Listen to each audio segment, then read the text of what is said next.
নবী মুহাম্মদুর রাসূলুল্লাহ সকলেই বলুন সাল্লাল্লাহু আলাইহি ওয়াসাল্লাম। জীবনের যত মুআজিজা ছিল অন্যতম মুআজিজা হলো মেরাজ।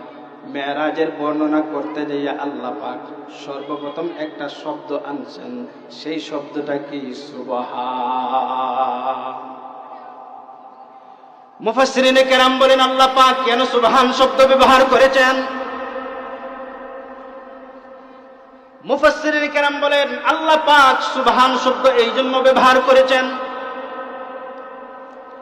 আল্লাহ তাবারাকা ওয়া তাআলা রাসূল করিম সাল্লাল্লাহু আলাইহি ওয়াসাল্লামকে মসজিদে হারাম থেকে মসজিদে আকসা পর্যন্ত 7 আসমান, সিদরাতুল মুনতাহা, সিদরাতুল মুনতাহার পরে আরেকটা স্থান হলো লা জামানা ওয়া লা মাকান, এমনকি আরশে আজিম পর্যন্ত, পুনরায় আবার আল্লাহ পাক বাইতুল মুকাদ্দাস, আবার পুনরায় আল্লাহ পাক মক্কা মুআজ্জামায় রাসূল করিম সাল্লাল্লাহু আলাইহি ওয়াসাল্লামকে এত লম্বা সফর করাইছেন।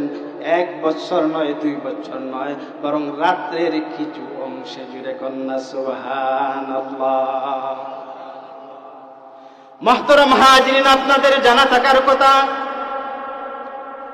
মসজিদে হারাম থেকে শুরু করে মসজিদ আকসা পর্যন্ত 1 থেকে 1.5 মাসের রাস্তা, প্রায় 40 দিন।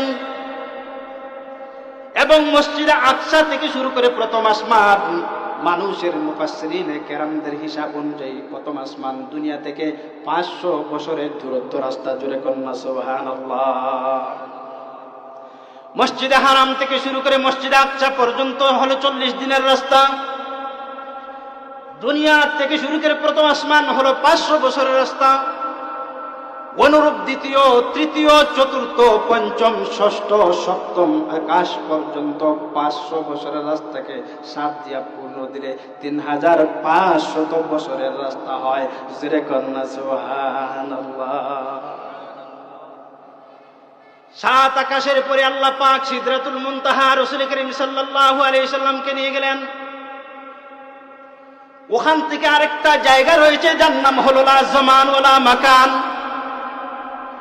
দুনিয়ার কোন মানুষের কল্পনা ওই জায়গায়, ওই স্থানে গিয়ে কাজ করে না। শুধু তা নয়, ওখান থেকে আরো অনেক দূর হলো আরশে আজিম।